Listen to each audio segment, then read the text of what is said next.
So in this demonstration now, I'm going to show you how you can locate your Azure subscriptions and also how you can create, in case if you want more subscription, how you can do that. So how can I locate subscriptions in my account? Here is it. I'll go to this place again, subscription, and you can see there, that's the subscriptions.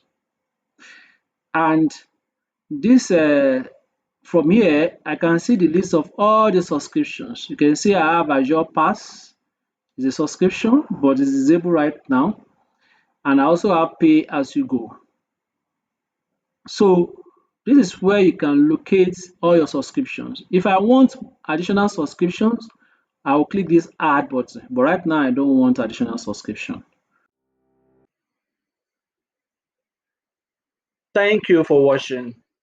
If you like what you saw, consider subscribing to this channel. Please, let me know what you think in the comment section. And do not forget to leave a like and share this video. See you in the next one.